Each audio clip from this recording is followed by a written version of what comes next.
The alarm shrieked across the bridge of the VES Dominion's fist. Red light bathed everything. Emergency protocols cascaded across holographic displays. Numbers climbed. Threat assessments updated faster than Commander Zolthax Vorn could read them. 843 unknown contacts. He'd been a fleet commander for 20 years. Led campaigns across 17 star systems. Conquered 12 worlds for the Vecthari Empire. He knew what impossible odds looked like. This was worse. "Sir," the voice belonged to his navigation officer. Young, panicked. The kind of panic that preceded mass casualties. Cross-reference complete. GC-7834's local designation is confirmed. Zolthax felt his four eyes widen, all of them, simultaneously. His tentacles went rigid against the command chair. "No, not this, not here." "Say it," he whispered. His voice barely carried over the alarms. "Tell me the name." The navigator's hands shook as he manipulated his console. The holographic display shifted. A single word appeared in 6 different Vecthari dialects. Confirmation from the galactic database. Verified. Cross-checked. Undeniable. Earth. Someone dropped a datapad. The clatter echoed in the sudden silence as every officer on the bridge understood what that name meant. Commander Zolthax Vorn, decorated veteran of the Vecthari Imperial Fleet, leader of 47 warships, conqueror of primitive worlds, had just fired on the one planet in the known galaxy that carried a single universal warning across every civilized species navigation database. Do not engage. How? The question came from his tactical officer, Dravos Kael. The old veteran's scarred face had gone pale. How did we not know? Zolthax's mind raced backward. 72 hours, the War Council, the confident briefing, the easy target, 8 billion primitive laborers waiting to serve the Empire. How had they gotten here? 72 hours earlier, the conference room aboard the Dominion's Fist had buzzed with anticipation. 47 ship captains filled the curved rows of seats. The holographic display dominated the center of the room. A blue-green planet rotated slowly in the projected light. Beautiful, defenseless, perfect. Commander Zolthax Vorn stood before his assembled officers. His dress uniform gleamed under the chamber lights. 4 eyes swept across the faces of men and women who trusted him with their lives. He gestured with practiced authority toward the spinning world. "Gentlemen," he began. His voice carried the confidence of 20 successful campaigns. "I present to you the simplest conquest in our military history." Appreciative murmurs rippled through the room. "The target world is designated GC-7834 in our navigation charts." Zolthax expanded the hologram. Continents appeared, oceans, swirling white clouds in predictable atmospheric patterns. "Our long-range scans show a single unified planetary government. Unusual, but advantageous." He let that sink in. One government means one surrender, not dozens of separate negotiations. Political officer Morven Thax nodded from the front row. The thin Vecthari had pushed hard for this operation. The Empire needed laborers. GC-7834 had 8 billion of them. Tactical officer Dravos Kael manipulated his personal console. The hologram shifted. Weapon signatures appeared as red markers across the planet's surface. "Their visible technology level is primitive, Commander." Dravos's voice carried the gravitas of a veteran who'd seen real combat. "Chemical propellants for weaponry, actual explosives, kinetic projectiles. Their orbital presence suggests pre-FTL or early-stage FTL development." He paused for effect. No plasma weapons detected in active use, no particle beams, no energy signatures that could threaten our shields. Laughter rolled through the assembled captains. "Chemical weapons belonged in museums, not modern warfare. Their space presence is minimal," Dravos continued. "A few satellites, a small station orbiting their planet. Nothing armed, nothing that could resist even a single frigate, much less our full battle group." Zolthax gestured again. The display expanded to show the Vecthari fleet. 47 warships of various classes, nimble corvettes, deadly destroyers, massive cruisers, and the Dominion's Fist itself, a dreadnought, the pride of the Imperial Navy. It was overwhelming force for such a primitive target. But the Empire believed in certainty. No battle was worth losing because of inadequate preparation. "The indigenous population numbers approximately 8 billion, as Zolthax said. They are divided into multiple nation-states despite having a unified government structure. Our analysts believe this indicates poor social cohesion." He pulled up cultural data, charts, graphs, behavioral patterns. "They argue among themselves over trivial matters, resources, territory, abstract concepts they call ideologies." Morventhak stood. His role as political officer meant ensuring military actions served imperial interests. He was thin, bureaucratic, the kind of officer who'd never seen real combat but wielded enormous power anyway. The population will be valuable for labor conscription, Morven announced. They are physically robust, capable of surviving in various environmental conditions. After proper conditioning, they will serve the Empire well. More nods, more murmurs of approval. In the back row, junior analyst Kieran Sile frowned at his personal screen. Something in the cultural database seemed odd. He scrolled through behavioral notes compiled by the survey team. The inhabitants of GC 7834 engaged in something called persistence hunting. He read it twice.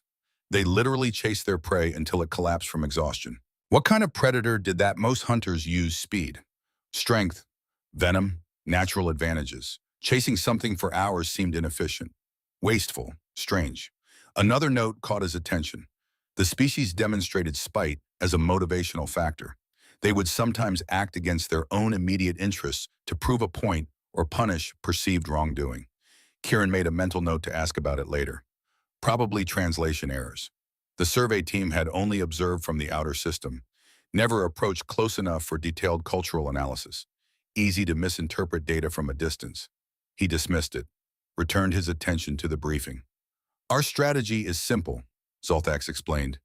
He pulled up tactical maps, approach vectors, orbital positions. We enter their system, establish orbital superiority, broadcast surrender terms. He made it sound routine, because it was. Given their technological limitations, they will recognize the futility of resistance. If they are foolish enough to fight, we disable their industrial capacity with surgical strikes. Minimal casualties on both sides. Drebos nodded approvingly. A clean operation. We should have the planet secured within 5 standard days. 3 days, Zolthax corrected. His eyes gleamed with certainty. The Empire wants this concluded quickly. There are 3 other worlds in our expansion queue. The officers began discussing logistics, supply lines, garrison requirements, how many troops would be needed to maintain order during the transition period. It was all very routine. They had done this before, multiple times, on multiple worlds.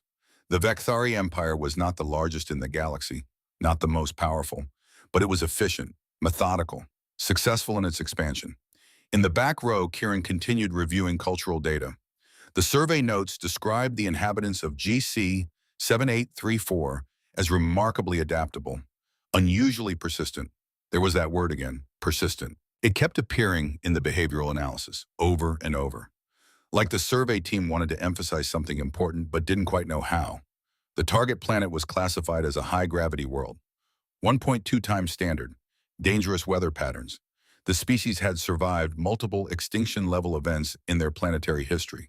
Asteroid impacts, volcanic eruptions, climate shifts that would have wiped out most civilizations. They survived, adapted, continued, persistent. Are there any questions? Zolthax asked. His gaze swept the room. Kieran almost raised his hand. The odd behavioral patterns, the strange classification notes, the emphasis on persistence and adaptability.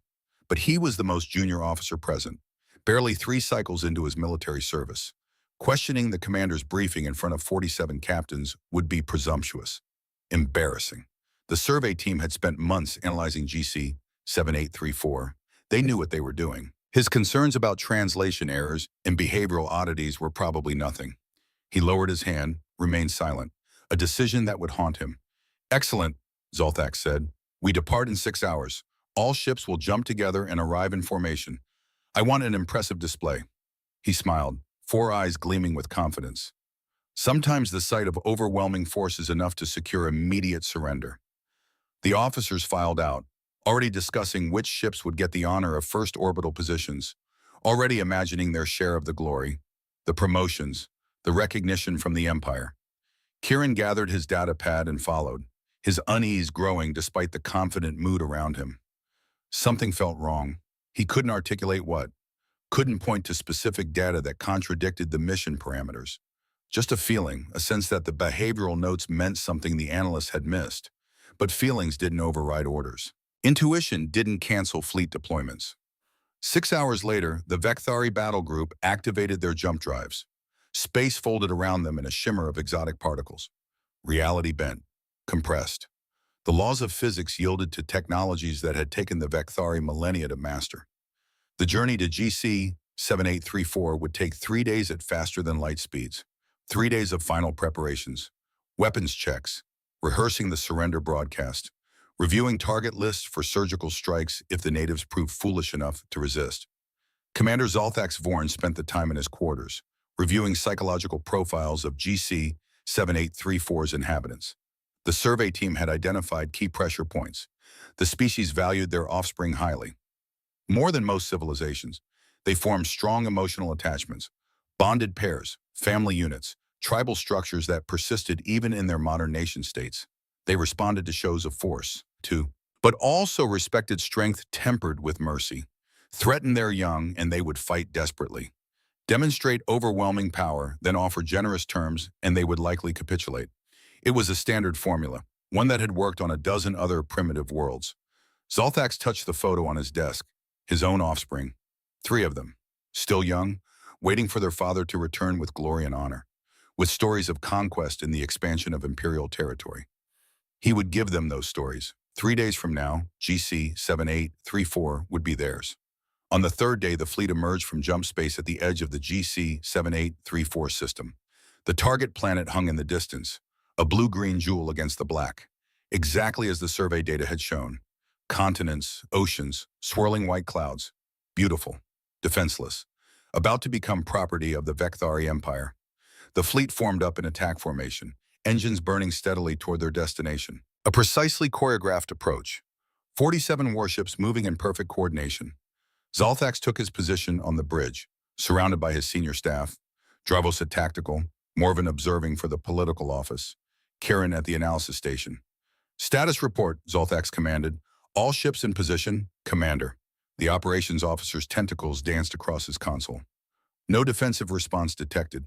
A few sensor locks from their satellites. Nothing that could threaten us. Perfect. Zolthax prepared to open communications, to deliver the surrender demand he had given so many times before on so many worlds.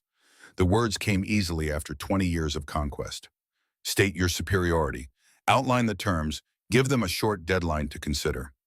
It was almost boring in its predictability, but before he could speak, a voice came through their communication system.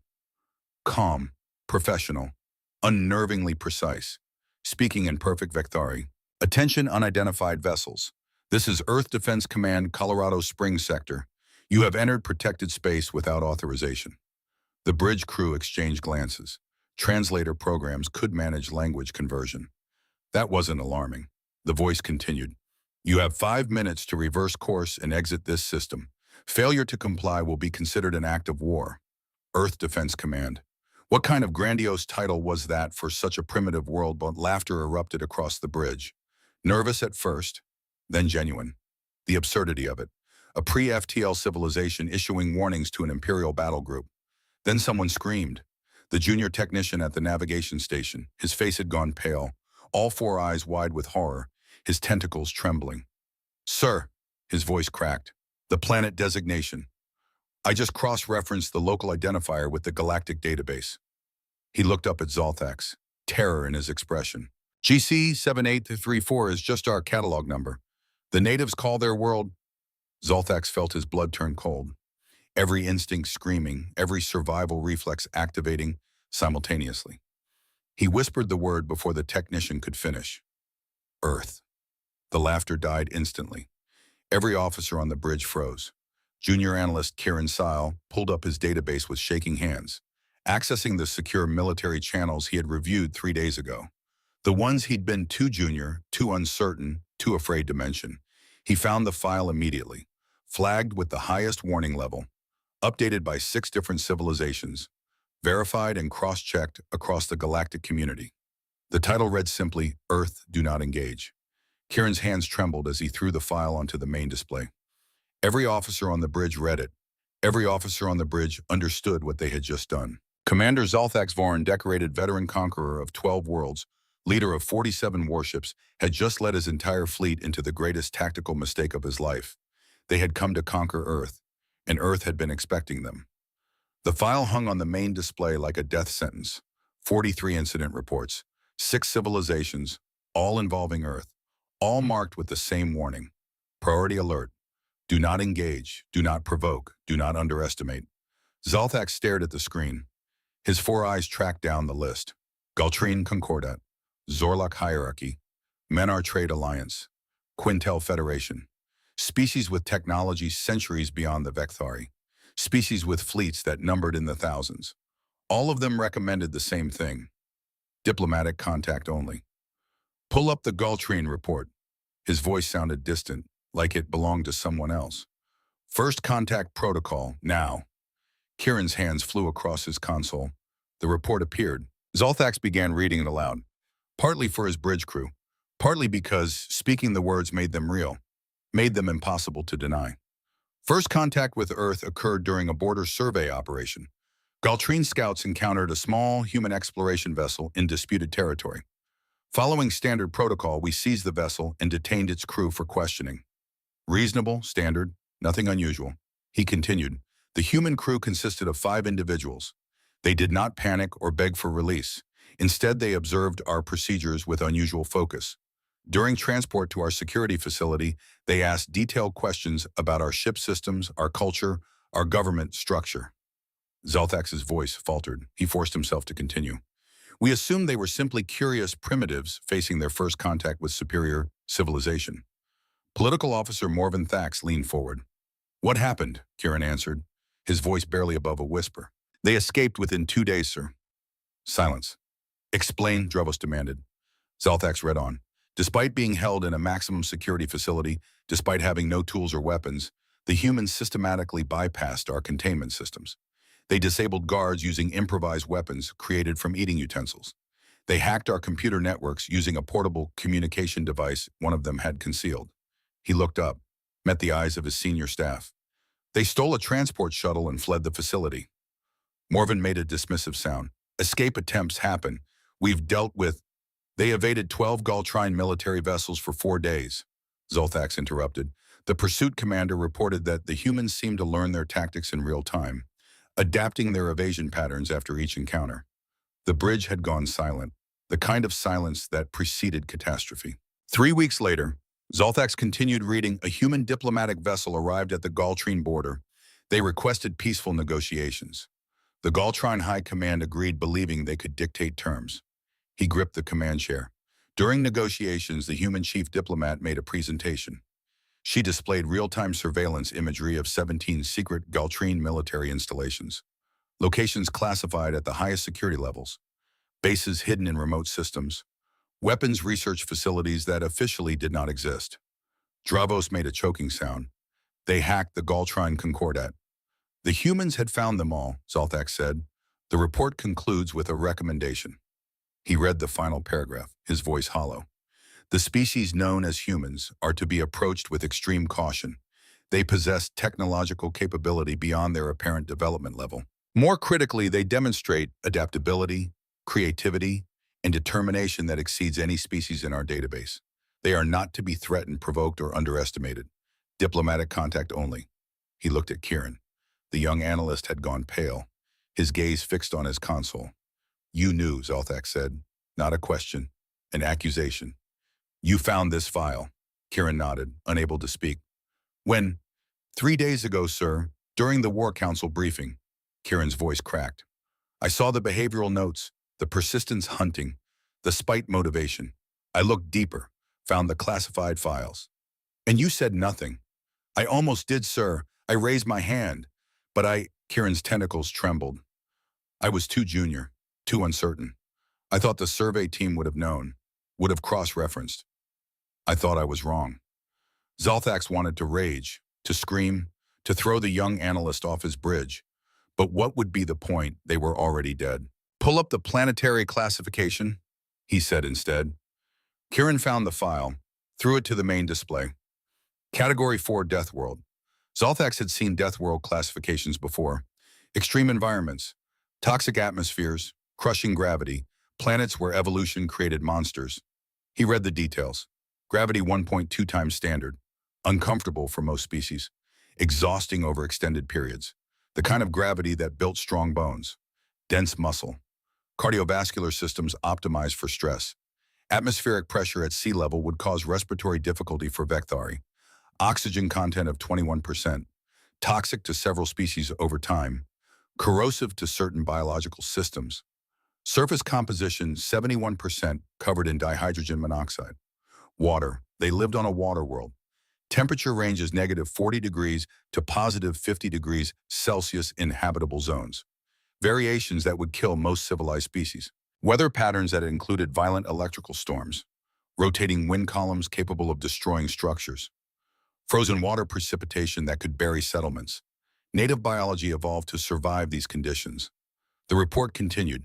Humans were persistence predators, exceptional endurance relative to muscle mass. They regulated body temperature through liquid secretion. Sweating, a cooling system that allowed them to function in extreme heat. They possessed an emergency response system called adrenaline, temporary increases in strength, speed, and pain tolerance. A biological combat mode triggered by threat. They healed rapidly from injuries that would be fatal to many species. Dravos stared at the display. They evolved to hunt on a planet that actively tried to kill them. Commander, the communications officer's voice cut through the horror.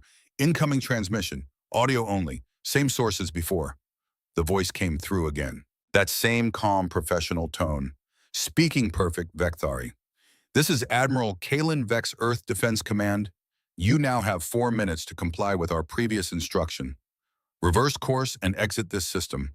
We are tracking your vessel configurations and energy signatures. We have classified your fleet composition. You are outmatched. This is your final warning.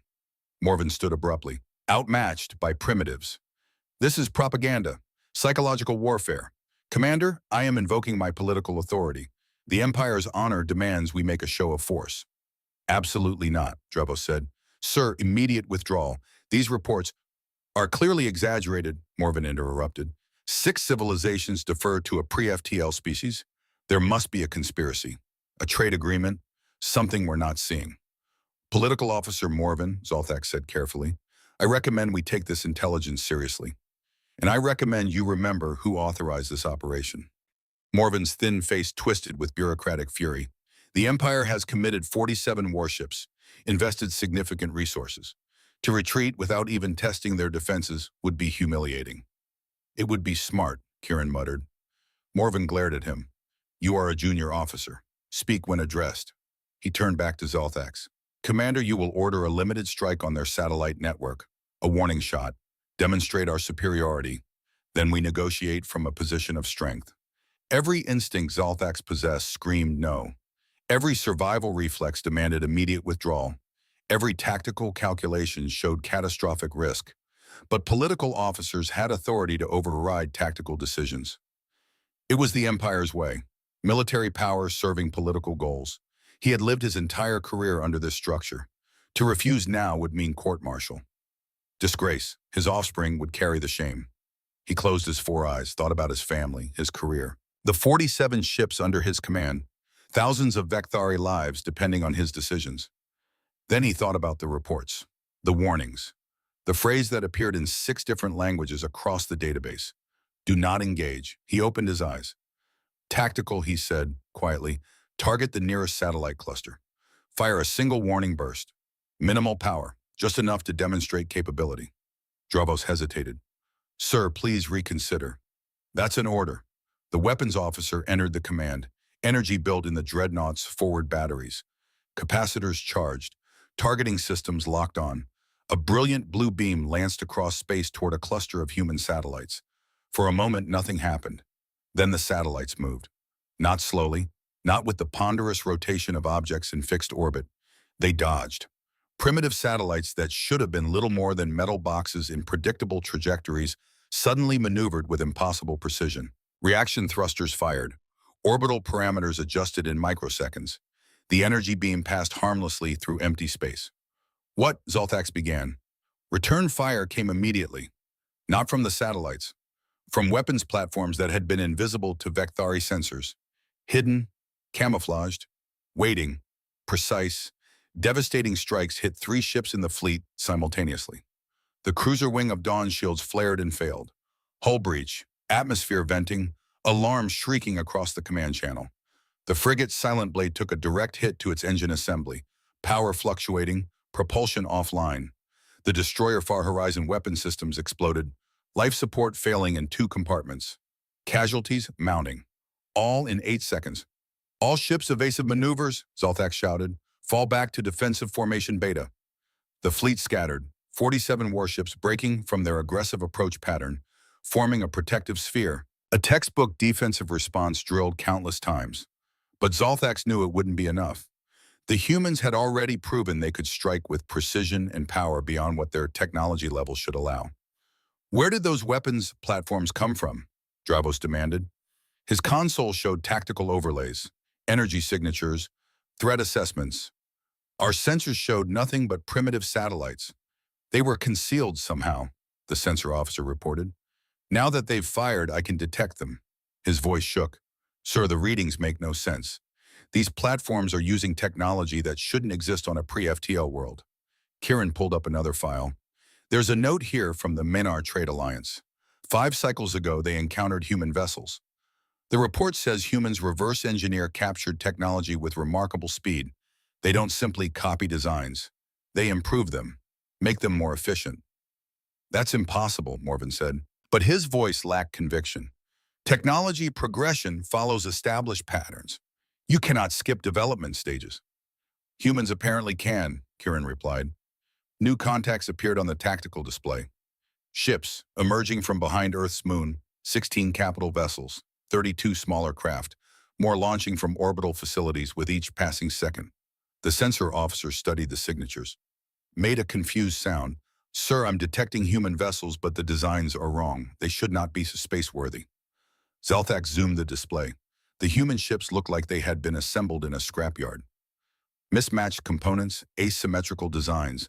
Some appeared to be built from salvaged alien technology welded to human industrial equipment. Kieran pulled up intelligence data. Sir, there's a note here. Over the past 5 years, 43 alien scout vessels entered Sol system. 43 scout vessels were captured. The humans reverse engineered every one. He looked up at Zoltax. They didn't just copy the technology, they improved it, combined it with their own industrial capacity. These ships are hybrids. Alien efficiency meets human innovation. The human fleet should have fallen apart under its own structural stress. Instead, it accelerated toward the Vecthari fleet with purpose and precision. How many? Zoltax asked, his voice barely audible. 16 capital ships, 32 fighters, more launching.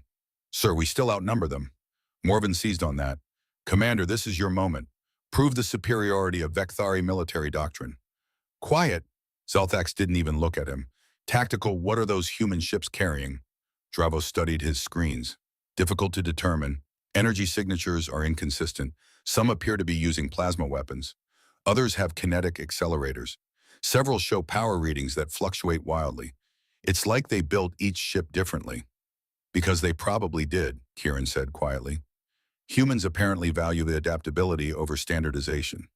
The human fleet closed the distance. Zoltax expected them to form a traditional battle line.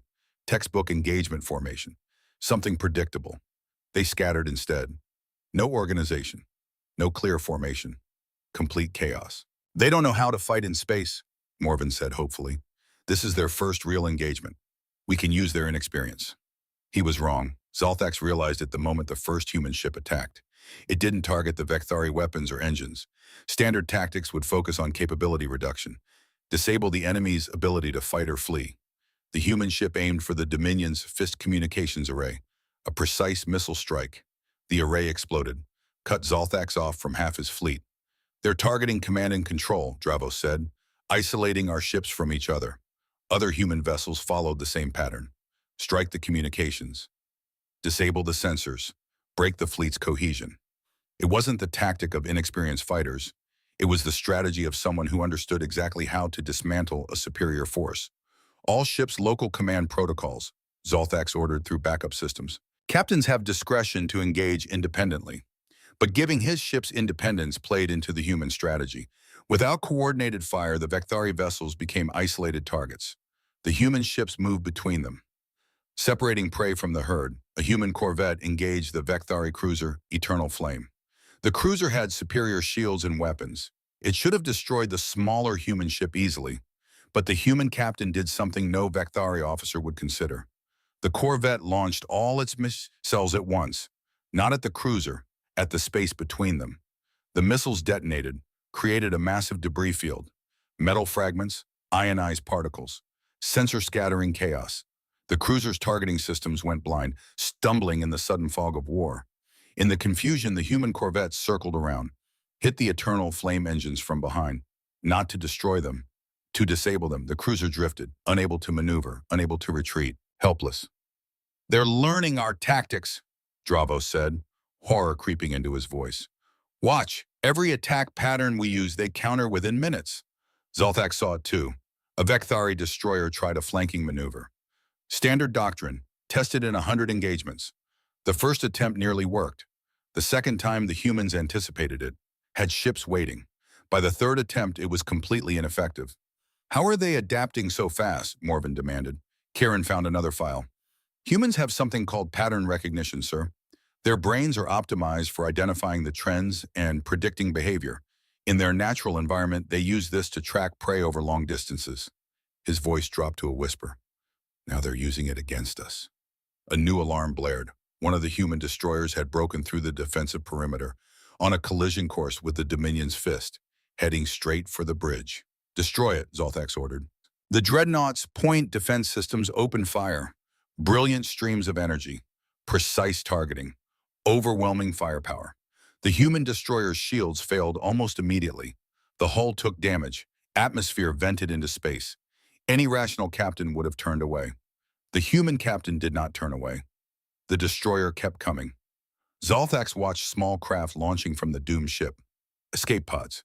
The humans were evacuating their crew. Then the destroyer hit. Not quite on the bridge. Close enough. The impact sent shockwaves through the Dominion's fist entire structure. Systems failed across 3 decks. The ship's artificial gravity fluctuated, sent crew members to tumbling. Emergency bulkheads sealed. Damage control teams scrambled. "Report." Zolthax pulled himself back into his command chair. "Hull breach on decks 7 through 9. Weapon system 2 is offline. Shields are at 40% capacity." The damage control officer's voice shook. "Sir, they used their own ship as a weapon. They sacrificed it deliberately." "After saving their crew," Kieran added, his eyes wide, comprehending. "They protected their people, then used the ship as a projectile." "That's insane," Morven said. "That's effective," Dravos corrected. The casualty reports flooded in. The destroyer Morning Light had lost all power, gone dark. The frigate Silent Wind suffered a reactor breach, had to be abandoned. The cruiser Endless Sky was being boarded by human forces who cut through the hull like it was thin foil. "Casualties?" Zolthax asked, dreading the answer. 8 ships destroyed or disabled in the initial engagement. 437 confirmed dead. Unknown number injured. The officer paused. "Sir, the battle is still escalating. 8 ships already, in less than 30 minutes, against a supposedly primitive species." "Sir, the Far Horizon just surrendered," the communications officer reported. "They dropped shields and powered down weapons. Human ships are moving to secure them." Zolthax expected the humans to destroy the defenseless ship. Standard doctrine, disabled enemies could become threats again if left alone. The human ships simply surrounded the Far Horizon. Held position, no weapons fire, no boarding action, just containment. "They're taking prisoners," Dravos said quietly. A transmission came through. Female voice, same calm professionalism. "Vekthari Fleet Commander. I am Admiral Kalen Vex, Earth Defense Command. You have now experienced a small demonstration of our defensive capabilities." The main display activated. Visual transmission. A human female appeared on screen. Military uniform. Short dark hair, brown eyes. Her face showed no anger, no excitement, just calm professional assessment. "You entered our space with hostile intent," Admiral Vex continued. "You fired on our property. Under our rules of engagement, we are justified in destroying your entire fleet." She paused. "Let that sink in. However, Earth does not seek unnecessary bloodshed. You made a mistake, a serious mistake, but one based on incorrect intelligence." Her expression didn't change, didn't soften. "I am offering you 2 options. First option, surrender your vessels immediately. Your crews will be treated according to established rules of war. You will be held temporarily, then return to your territory with a message for your empire." She leaned forward slightly. "Second option, continue this engagement. If you choose to fight, we will show you what we are truly capable of." Behind her, Zolthax could see operations centers, officers working at consoles, Tactical displays showing the battle. Professional, organized, prepared. Choose quickly, Commander, Admiral Vex said. My patience has limits. The transmission ended. Zolthak stared at this blank screen. Around him, his bridge crew waited for orders. They had lost 8 ships. 8. Thousands of his people dead or injured, against an enemy using half their strength. He looked at his tactical display. The human fleet had pulled back slightly, giving him space. Time to decide. They could have pressed the attack, could have destroyed several more ships while he considered. Instead, they gave him time. It was almost courteous. What are our chances if we fight? He asked Dravos quietly. The tactical officer studied his screens for a long moment. Honestly, sir, we lose. Maybe we take some of them with us. But we lose.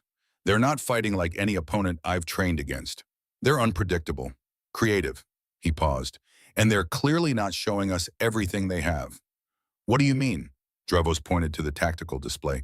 See how their ships are positioned? They're only using half their fleet. The other half is holding back, watching. He gripped his console. I think they're still learning from us, sir. This is practice for them. Zalthax felt his blood run cold. The humans were treating this like a training exercise, testing their abilities against a real opponent, which meant if he chose to fight, they would stop holding back. He looked at the faces of his crew. Young officers like Kirin, who deserved a chance to grow old. Veterans like Dravos, who had families waiting at home. Even Morven, foolish as he was, didn't deserve to die for his pride. Zalthax made his decision, the only decision that made sense. He opened his mouth to give the order to surrender. Political officer Morven Thax pulled out a ceremonial blade. If you will not defend the Empire's honor, Morven screamed, I will. Oh! He lunged forward, slashed at the communications console. Sparks flew. The system went dead. Target their homeworld. Morven's voice echoed across the bridge. Make them pay for their insolence. Everything happened at once. Dravos tackled Morven. Security officers rushed forward. The blade clattered to the deck. And on the view screen, Admiral Kalen Vex's expression changed for the first time. She was no longer calm. She was angry. And somehow that was more terrifying than anything else. Unfortunate, Admiral Vex said, her voice cold. Final. All ships weapons free. Show them what they've earned. The human fleet that had been holding back suddenly surged forward. Behind them, rising from Earth's surface like angry insects, came hundreds more ships. Platforms hidden in asteroid belts powered up. Stations concealed in orbital debris revealed themselves. Zalthax realized with absolute certainty that the humans had been holding back this entire time. They had tested his fleet with a fraction of their strength. Now they would show him their real power. And Commander Zalthax Vorn knew with terrible clarity that none of his ships would escape. The Vecthari fleet was dying, not quickly, not with the mercy of sudden annihilation, methodically. The battle had raged for another 17 minutes after Morven's sabotage. What began as 8 ships destroyed became 13 more, then 17. The humans showed no mercy to those who continued fighting after the surrender offer was rejected. The final tally burned in Zalthax's mind. 21 vessels destroyed or disabled. Not 8. 21. The destroyer Morning Light lost all power, went dark, drifted like a corpse in the void. The frigate Silent Wind suffered a reactor breach. The crew had 90 seconds to abandon ship before containment failed. They made it. Barely. The cruiser Endless Sky was being boarded. Human forces cut through the hull with tools that burned hotter than anything in the Vecthari arsenal. Precision cuts, surgical entry points. They knew exactly where to breach. Damage reports flooded the emergency channels. The numbers had climbed steadily since Morven's betrayal triggered full combat. 17 ships destroyed or disabled became 19, then 20, finally 21, 843 confirmed dead, over 2,000 injured. The numbers had stopped climbing only when Zalthax ordered surrender. Sir, the operations officer looked sick.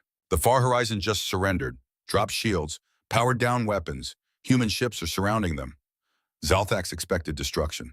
Disabled enemies became active threats if left alone. Standard doctrine across every military force in the galaxy. The human ships simply held position around the surrendered vessel. No weapons fire, no boarding action, just containment. They were taking prisoners. A massive impact shook the Dominion's fist. Zalthax grabbed his command chair to avoid falling. What was that boarding craft, sir? 3 of them. The security officer's tentacles flew across his console. They attached to our hull near the engine room, the armory, and the medical bay. Kirin pulled up internal sensors. Human forces are cutting through. Estimate breach in 90 seconds. Zalthax had heard stories about human boarding tactics. Brutal, efficient, focused on speed and overwhelming violence. He prepared himself for slaughter. At least he would die fighting. Better than he deserved after leading his fleet into this disaster. All security teams to breach points, he ordered. Prepare to repel boarders. 60 seconds later, the hull plating near the engine room glowed red, then white, then exploded inward in a shower of molten metal. Human soldiers poured through the opening. They wore heavy armor, carried weapons that looked crude but effective, kinetic rifles, chemical propellants, technology from a museum. But they moved with practiced coordination. Vecthari security forces opened fire immediately. Energy weapons lit up the corridor. The humans used the walls for cover, advanced in teams, suppressed the Vecthari defenders with concentrated fire while others moved forward. Within 30 seconds, they had pushed the security team back 2 corridors. Zalthax listened to the reports with growing despair. The same pattern repeated at all 3 breach points. Human forces advancing, Vecthari forces retreating. Not because his soldiers were cowards, because the humans fought with aggression that was almost incomprehensible. Then something strange happened. The human forces secured the engine room and stopped advancing. Set up defensive positions. Held. No push toward the bridge. No attempt to capture vital systems. They just secured their position and waited. "Sir, they're hailing us," the communications officer said, audio only. "Put it through," a human voice came over the speakers. Male, speaking accented but understandable Vecthari. "Vecthari vessel Dominion's Fist. This is Lieutenant Draventhorn, Earth Defense Forces. We have secured your engine room and disabled your jump drive. You cannot escape." A pause, background noise. Orders being given in the human language. "We have also secured your armory and medical bay. You have injured crew members who need treatment. We are willing to provide medical assistance. Power down your weapons and surrender your vessel. Your crew will not be harmed." Zalthax looked at Dravos. "Is he serious?" "I don't know, sir, but why would he lie? He's already won." Kieran was monitoring internal sensors. "Sir, I'm detecting something strange. The human forces in the medical bay aren't just guarding it." He stared in disbelief. "They're helping our wounded. Life signs are stabilizing. They're actually treating our injured." That made no sense. You didn't waste medical resources on enemies during combat. You secured the area. You moved on to the next objective.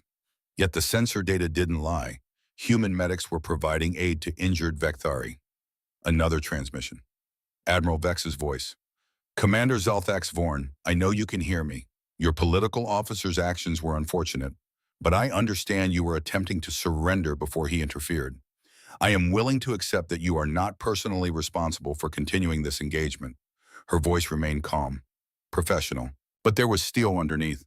"Power down your weapons. Order your remaining ships to stand down. Let us end this." Zalthax felt the weight of command crushing down on him. 21 ships gone, thousands of his people dead or injured, all because he had been too proud or too afraid of political consequences to retreat immediately when he learned this was Earth. "Sir," Dravos said gently, "they're giving us a way out. We should take it." Zalthax nodded slowly, reached for the fleet-wide communications, hesitated. "What will they do to us?" Kieran spoke quietly. "There's a note in one of the files from a Quintel ambassador who met humans at a diplomatic conference. He wrote that humans have a saying, 'We can be your best friends or your worst enemies. You choose.'" The young analyst looked up at Zalthax. "I think Admiral Vex just offered us that choice." Zalthax activated the channel. His voice carried to every remaining Vecthari vessel. "All ships, this is Commander Zalthax Vorn. Cease fire. Power down weapons. Prepare to be boarded by Earth forces. Any captain who wishes to continue fighting may do so at their own discretion." He paused, drew breath. "I'll see you. But I am ordering the fleet to surrender." Silence followed. Then one by one his remaining ships acknowledged the order. 26 vessels, still operational. Battered, damaged. They lowered shields, powered down weapons, waited for whatever came next. Human ships moved in cautiously. Boarding craft approached each Vecthari vessel. But the humans didn't storm through like conquerors. They entered methodically. Weapons ready, not firing. They secured bridges and engineering sections. Gathered Vecthari crew members into designated areas. But they didn't shoot anyone who cooperated, didn't execute prisoners. They followed procedures that seemed designed to minimize harm. On the Dominion's fist, the bridge doors opened. Human soldiers entered with weapons raised. Zalthax stood with his arms spread, showing he was unarmed. Around him, his bridge crew did the same. A human woman entered behind the soldiers, tall by human standards, wearing an officer's uniform, dark hair pulled back, brown eyes that assessed the bridge quickly and efficiently. Admiral Kalen Vex, she had come personally. Commander Zalthax Vorn, she pronounced his name carefully. I am Admiral Vex. We met briefly over communications.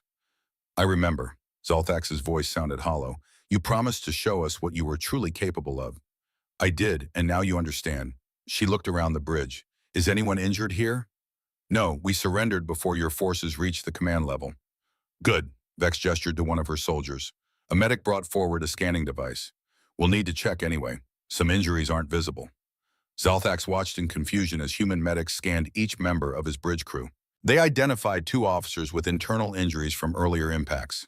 The medics treated them on the spot, using equipment that was portable but surprisingly sophisticated. I don't understand, Zalthax said. Why are you helping us? We invaded your world. Vex looked at him with an expression he couldn't quite read.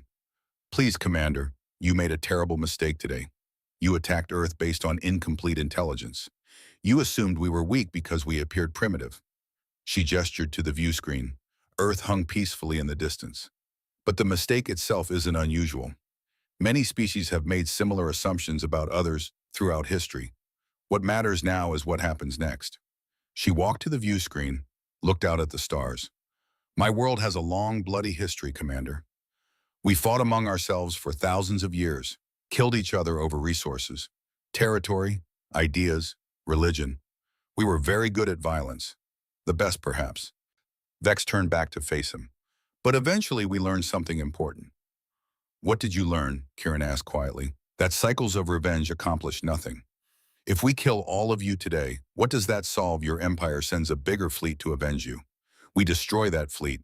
They send another. Eventually both our civilizations are exhausted or destroyed. She spread her hands. Everyone loses. Zalthax thought about his offspring, waiting for him at home. If he died here, would the Empire send another fleet? Would his children grow up wanting vengeance? Would the cycle continue until both species bled themselves dry?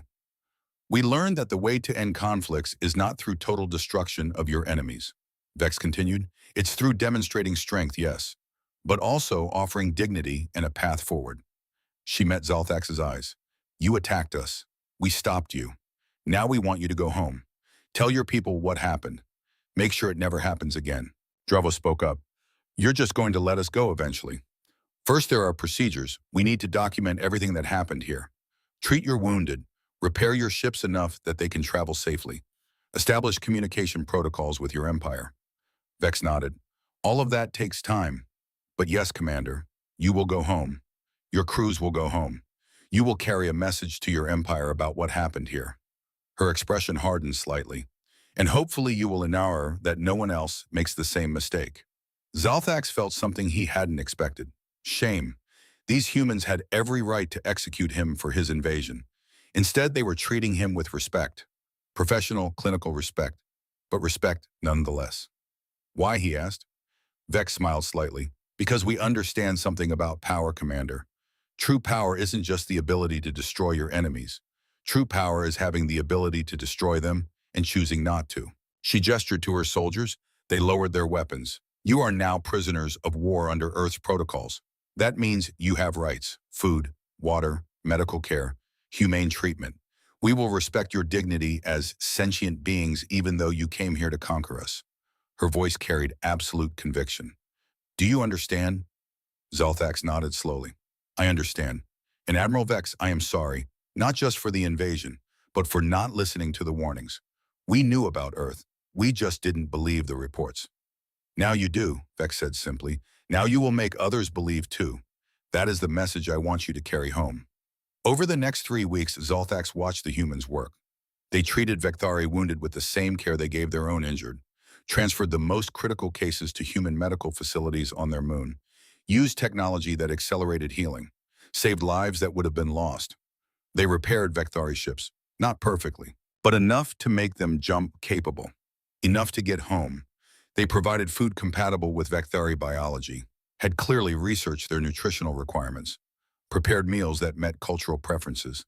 They even allowed limited communication home, so families could know their soldiers were alive. Zalthak spent time talking with Admiral Vex.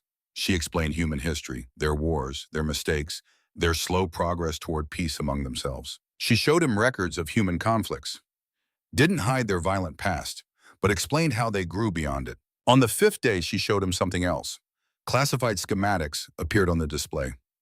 Zalthax's four eyes widened as he recognized weapon systems. Orbital mass accelerator cannons, Vex said quietly, each capable of punching through a dreadnought's shields in one shot. We had 47 of them, one for each of your ships. She scrolled through the files. Quantum disruption warheads. They don't just destroy matter, they unravel it at the atomic level. We had 60 in ready launch positions. More schematics, more nightmares. Kinetic bombardment satellites, fusion lances, electromagnetic pulse mines, antimatter torpedoes. She met his eyes. 10 different weapon systems, each one capable of ending your fleet in under 90 seconds. Zalthak stared at the screen. His tentacles trembled. We didn't fire a single one, Vex said. Not one. She closed the display. That's what I want you to understand, Commander. True power isn't having these weapons. It's having them and choosing not to use them. On the fifth day, she showed him something else. Classified schematics appeared on the display. Zalthax's four eyes widened as he recognized weapon systems. Orbital mass accelerator cannons, Vex said quietly, each capable of punching through a dreadnought's shields in one shot. We had 47 of them, one for each of your ships. She scrolled through the files. Quantum disruption warheads. They don't just destroy matter, they unravel it at the atomic level. We had 60 in ready launch positions. More schematics, more nightmares. Kinetic bombardment satellites, fusion lances, electromagnetic pulse mines, antimatter torpedoes. She met his eyes. 10 different weapon systems, each one capable of ending your fleet in under 90 seconds. Zalthak stared at the screen. His tentacles trembled. We didn't fire a single one, Vex said. Not one. She closed the display. That's what I want you to understand, Commander. True power isn't having these weapons. It's having them and choosing not to use them. We're not perfect, she told him one day. They sat in an observation lounge on the lunar facility. Earth hung in the window. We still argue, disagree, sometimes violently, but we learned to fight with words and votes instead of weapons, most of the time. What changed, Zalthax asked. We realized we were all on the same small planet. We had to find a way to coexist or destroy ourselves. We chose coexistence. Vex looked at Earth. Now we're trying to extend that philosophy to the galaxy. Kieran, who was present for many of these conversations, asked the question that haunted them all. What happens when you meet species that don't want peace, species that only respect violence? Vex's expression hardened. Then we show them we are very, very good at violence. But we make sure they understand that violence is our last choice, not our first. She looked at both of them. There's a difference between being peaceful and being harmless. Earth is peaceful. We are not harmless. 3 weeks after the battle, the Vecthari fleet prepared to depart. 26 ships instead of 47, crews reduced by casualties. Wounded who needed extended medical care remained in human facilities, but alive, returning home. Zalthak stood on his repaired bridge one final time before departure. Admiral Vex appeared on his view screen. Safe travels, Commander, she said. I hope we meet again under better circumstances. As do I, Admiral. Zalthax paused. I will deliver your message. I know you will, and Commander. Vex's expression softened slightly. You're not a bad officer. You made a mistake. Learn from it. Your people will need leaders who understand what happened here. The communication ended. The Vecthari fleet activated their jump drives. Space folded around them. Earth disappeared from the view screen. Zalthax wondered if he would ever truly understand the strange species that lived there. They could have destroyed his fleet, could have killed him and all his crew. Instead, they showed mercy, not weakness. Mercy. That Zalthax realized was the most frightening thing of all. The Vecthari fleet emerged from jump space at the border of Imperial territory. Battered, diminished, but intact. Commander Zalthax Vorn sat in his command chair, prepared for the most difficult part of his mission. Not the battle, not the surrender. The explanation. The border station immediately hailed them. This is Imperial Station 7. Identify yourselves. This is Commander Zalthax Vorn returning from the GC 7834 operation. A long pause. Commander, we show only 26 vessels. You departed with 47. What happened? That is a long story. I need to speak with Imperial Command immediately. Understood. You are cleared for approach. Medical ships are launching to assist. 2 days later, Zalthak stood before the Imperial High Council. The chamber was vast and cold, filled with the most powerful individuals in Vectari civilization. Military leaders, political figures, economic ministers, all of them staring at the commander who had lost 21 ships. Commander Zalthax Vorn, the High Chancellor, began. Explain what occurred at Jita 7834. Zalthax straightened his posture. Honored Council, we attempted to invade Earth. Confused murmurs rippled through the chamber. Earth is not in our invasion database, a minister said. No, honored minister. Earth is in our warning database, under local designation, not catalog number. Our survey team failed to make the connection. I failed to verify before we entered the system. He proceeded to tell them everything. The confident approach, the moment of realization, the battle, the surrender, his time as a prisoner, the humans' treatment of captured Vectari forces. When he finished, silence filled the chamber. You are telling us, the High Chancellor said slowly, that a pre-FTL civilization defeated our battle group? They were never pre-FTL, honored Chancellor. That was our critical misassessment. Earth has had faster-than-light capability for decades. They simply chose not to use it for expansion or exploration. They have been in contact with multiple civilizations. They simply haven't engaged in widespread exploration. Zalthax met the Chancellor's eyes. They have been observing, learning, preparing. A military advisor spoke up. Your report mentions that Earth treated prisoners according to rules of war, provided medical care, returned your forces. Why would they do this? The humans explained their philosophy. They believe cycles of revenge are counterproductive. They demonstrated their military capability, then offered us dignity and a path forward.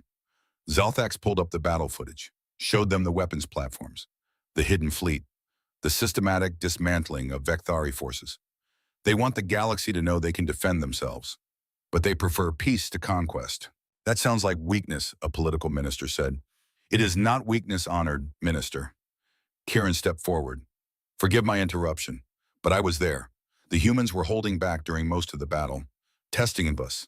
When they decided to end the engagement, they did so with overwhelming force. He brought up tactical data. They could have destroyed us completely. Choosing not to was not weakness, it was strategy. Dravos added his voice. If I may, I reviewed all combat data from the engagement. The humans adapted to our tactics in real time, displayed creativity and aggression beyond any opponent I have encountered in 20 cycles of military service. He highlighted sections of the battle. More importantly, they showed us only a fraction of their defensive capabilities. There were weapons platforms and vessels that never engaged. They keep reserves hidden. The High Chancellor leaned back. What is your assessment? Commander, is Earth a threat to the Empire? Zalthax considered carefully. Earth is a threat to anyone who threatens them, honored Chancellor. But they are not expansionist. They do not seek conquest. 6 other civilizations have reached the same conclusion. All recommend diplomatic contact only. What do you recommend? We accept their terms. Pay reparations for the lives we took. Add Earth to our highest priority navigation warnings. Properly cross-reference this time. Zalthax drew breath. And we never ever attempt military action against them again. The council debated for hours. Finally, they reached a decision. Commander Zalthax Vorn, the High Chancellor, announced. This council finds that you acted with poor judgment. However, we recognize that the survey team's failure contributed to this disaster. Furthermore, your conduct after realizing your error was appropriate. You minimized casualties and secured the return of surviving forces. The Chancellor paused. You are hereby removed from Fleet Command. However, you will be reassigned to the Xenological Study Bureau. Your duty will be to ensure this kind of mistake never happens again. It wasn't a glorious assignment, but it was fair. Thank you, honored Chancellor. Officer Kyron Sayel, the Chancellor continued, you demonstrated initiative and intelligence. You are promoted to full officer status and assigned to work with Commander Zalthax. Kieran looked stunned. I am honored Chancellor. As for Earth, the Chancellor said, this council votes to accept their terms. We will pay the requested reparations, establish diplomatic contact, and update all navigation databases with appropriate warnings. 6 months later, Zalthax completed his comprehensive report on Earth. It was distributed to every military installation in the Empire, honest about the defeat, detailed about human capabilities, emphatic about the most important lesson. The report's conclusion became famous throughout Vecthari space. Humans are not to be feared because they are violent. Many species are violent. Humans are to be respected because they are capable of both extreme violence and extreme restraint, and they choose restraint when possible. This combination makes them more dangerous than any purely aggressive species. They cannot be intimidated. They cannot be provoked. They cannot be predicted. Approach them with honesty, respect, and peaceful intentions, or do not approach them at all. The report spread beyond the Vecthari Empire. Other civilizations read it. Some dismissed it as exaggeration. Others took it seriously. Many requested copies of all available data about Earth. 1 year after the battle, Earth hosted its first galactic trade conference. 53 civilizations attended, including the Vecthari Empire. Zolthax was part of the delegation, now recognized as an expert on human relations. During the opening ceremony, Zolthax watched a human presentation. Footage from 1 year ago, Earth's civilian population, cities on lockdown, families huddled in shelters, children asking their parents if the aliens would hurt them. Then footage of the aftermath, those same families returning to their lives. No cities destroyed, no mass casualties. Earth had been ready to defend itself, but also ready to show mercy. One human speaker addressed the assembled civilizations. An elderly woman, a civilian, not military. My grandson asked me if the aliens were monsters, she said, her voice quiet but clear. I told him no. They made a mistake, and we taught them a better way. She looked directly at the Vecthari delegation, at Zolthax. That's what Earth does. We don't destroy our enemies, we turn them into friends. The chamber fell silent. Zolthax felt something he couldn't name. Shame, gratitude, hope. Trade agreements were signed, cultural exchanges established. Humans proved to be shrewd negotiators, but fair. They wanted partnerships, not domination. On the final night there was a reception. Zolthax found himself standing near a window, looking out at the human city. Lights stretched to the horizon, millions of humans going about their lives, unaware that their planet had nearly been invaded a year ago. Beautiful, isn't it? Zolthax turned. Admiral Vex stood beside him. Dress uniform, holding a small cup of dark liquid. It is, he agreed. Your world is remarkable.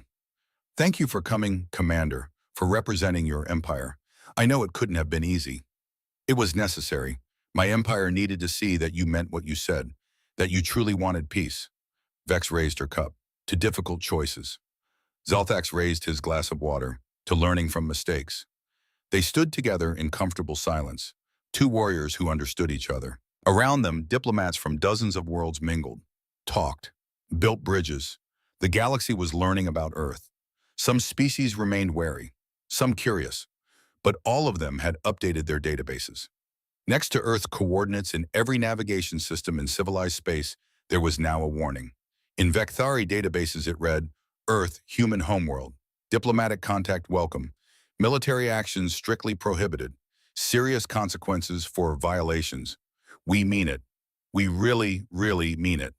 Below that in smaller text was a note added by Zolthax himself. Approach with honesty and respect. They will respond in kind. Approach with hostility, and you will learn why 53 civilizations call them friends instead of enemies. Choose wisely. The warning had been accessed 2.1 million times in the past year. So far, no one else had been foolish enough to test it. Zolthax hoped it would stay that way. The galaxy didn't need more wars. It needed more species willing to choose peace when they had the power to choose otherwise. Earth had taught him that lesson the hard way. Now he spent his days teaching it to others, hoping that someday the warning wouldn't be necessary. That species would approach each other with curiosity instead of conquest. It would take time, maybe generations. But looking at Admiral Vex at the peaceful city beyond the window, at the diplomats from dozens of worlds working together, Zolthax allowed himself to hope. The galaxy was changing. Earth was part of that change. And perhaps in some small way, so was he. That was enough.